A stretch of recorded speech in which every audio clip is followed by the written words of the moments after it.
The world has come a long way in the last 20 or 30 years. If you're like me, then you remember a time before everybody had a smartphone in their pocket. Yes, I'm that old. A time when there were no online dangers for our parents to deal with. We've seen all these developments and we have literally grown up with them. But my kids, well, they've been born into a world that has already had the internet for the past 30 years. And smartphones have been around for 15 years now. Meanwhile, us parents have to play catch up and keep on top of all of the ways that our kids can be, for want of a better word, corrupted. As a parent, it's natural to have concerns about your child's online safety. And if you don't, then you should. Don't get me wrong, we all know that the internet can be a great resource for learning and entertainment. It can help your child with their studies, it can help them to keep in touch with their family and friends, and it can be a lot of fun to play games online. But it's important to remember that while the world is literally at your child's fingertips, your child is also at the fingertips of someone else, a stranger who may be on the other side of the world, or they may be just around the corner. That is why you should take steps to make sure that your child is protected from online threats and inappropriate content. Okay, so safe browsing for adults and children involves many of the same strategies, but it is important to be especially vigilant when it comes to protecting children online. There are some key differences to consider when it comes to keeping children safe online. One of the main differences is the need for more supervision and guidance for children. Children don't have the same level of judgment as us adults have, and they're more likely to click on harmful links or disclose personal information online. It is important for parents or guardians to closely monitor their children's online activities and to educate them about safe browsing practices. Another difference is the need to be aware of age-appropriate content. Children may be more vulnerable to encountering inappropriate or potentially disturbing content online, so it's important to use parental controls and to have ongoing conversations with your children about what they are seeing and doing online. Finally, it's important to remember that children's online privacy is a major concern. Children may be more likely to disclose personal information or to have their personal information collected by websites or apps. It's important to be aware of the privacy policies of websites and apps that children are using and to limit the amount of personal information that is actually shared online. So I'd like to give you some actionable tips on what to look out for when setting up safe browsing for your child. First of all, of course, I would suggest installing Wondershare Famisafe app on all of your devices. This is what my family uses, and it gives my wife and I control over what my kids are able to access, whether that's on a phone, the tablets, or Kindle Fire. When they eventually get a laptop or computer for their own personal use, then we can use Famisafe for that too. It has enhanced filtering functions, so not only does it make sure that web searches are safe, it stops them from accessing inappropriate content by setting up a shield and notifying me if they try to access anything. It will also let you view your own phone internet history on your child's phone, as well as their YouTube and TikTok history. And if you want to block any apps or websites, then you can do that too, no problem. The explicit content filter can also blur out or straight up delete any photos of inappropriate nature. Many devices already have built-in parental controls that allow you to set limits on your child's online activities, such as the amount of time they can spend online or the types of websites they can visit. You can set these up on each of your devices, but be aware that cross-platform compatibility is normally limited, so you cannot monitor on Android phone or on Kindle Fire from an Apple phone, for example, or vice versa. Web filters can block inappropriate websites and restrict access to certain types of content. This comes with the Famisafe app too, and it can be used on all browsers, but you can use one like the Google Family Link, for instance.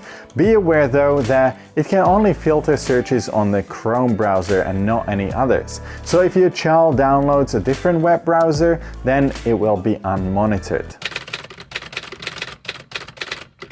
You could also install any of the child-friendly web browsers out there on your child's phone, such as Kiddle or KidRex, which are specifically designed for kids and filter out most of the inappropriate content from search results. This can be helpful if your kids are quite young, as they can block out big portions of the internet. As kids get older, they may need to use internet for research for school though, and this can actually be a hindrance to them.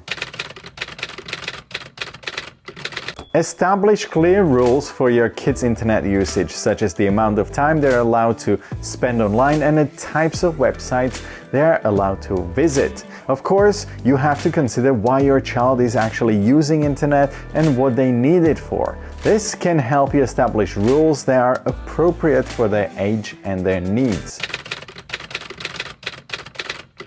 Generally, it's a good idea to keep the computer or device that your child uses for internet access in a common area of the house rather than in their bedroom. This way you can more easily monitor their online activity and be there to help if they encounter any problems. It's also less likely that your child will try to access something they shouldn't if you are close by.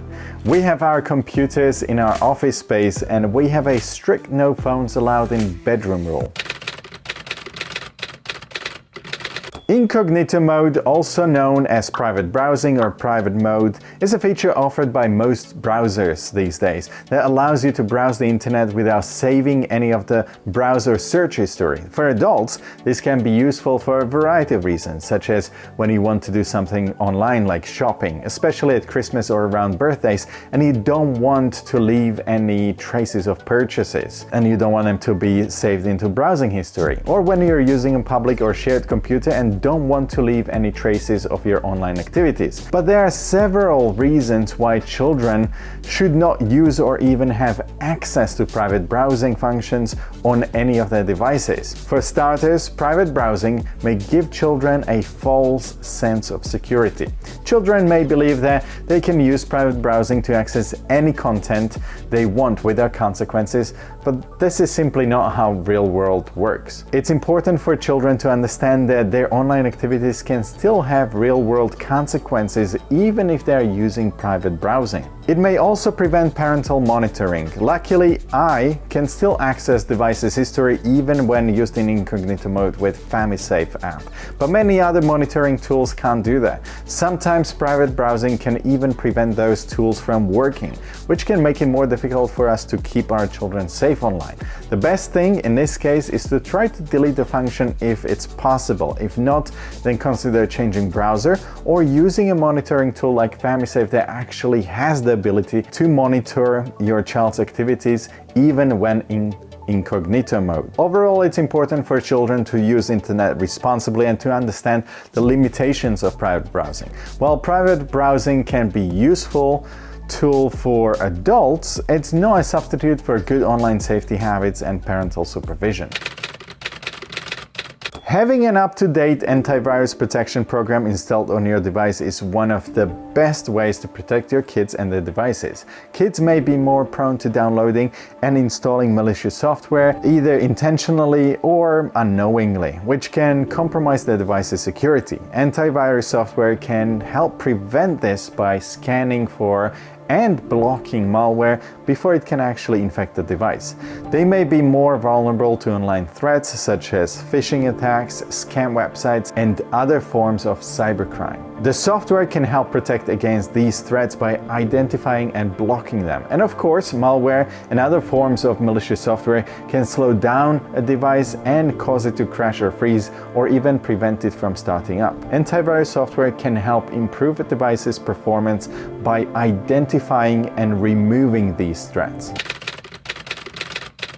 And last but not least, one of the most important things that you can do is to teach your child about online safety and responsible browsing habits. Make sure your child understands the importance of not sharing personal information online, such as their full name, address, phone number, real-life location, and passwords with strangers online. Teach them about online predators. Help your child understand that not everyone online is who they present themselves to be. and that there are people who may actually try to harm them or exploit them. Encourage your child to tell you if anyone online makes them feel uncomfortable, and make sure they know that they should never agree to meet up in real life with anyone they've met online without parental approval. We have a whole video about how to prevent online grooming that we'll link into the description below. But it's not just about online grooming that you have to talk to them about. Talking to them about cyberbullying and how to handle it together is also very important. So make sure that you're regularly checking in on your child's online activities, not just by using monitoring apps, but also by talking to them directly about their online experiences. This can help you identify any potential risks and concerns and address them in a timely manner. By following these tips, you can help your child have a safe and enjoyable internet experience. Remember to keep the lines of communication open and continue to educate your child about internet safety as they grow. Their online activities will change and you need to be there. I know it can be tough to put limits and boundaries like this on your kids, not least because kids don't see dangers ahead and they will fight against it in the beginning. That's just a given. It's like when my two boys are playing around and I can see that it's going to end in tears. They don't see it. Kids can't see the consequences the same way us adults can. That's just in their nature, and that's also in our experience. But it's up to us to keep them safe and protect them from any harm. I'll drop a link below into the description for you to head over to the website where you can learn all about Famisafe app that I use and what it can do to actually protect your own family. Don't forget, if you want more helpful parenting advice on keeping your family safe in this digital world, then please consider subscribing for more content like this. And if you have any comments or suggestions, write them down in the comment section. And if you enjoyed this video and you want to share it with other parents, other friends, please do so. And I'll see you in the next one. Bye!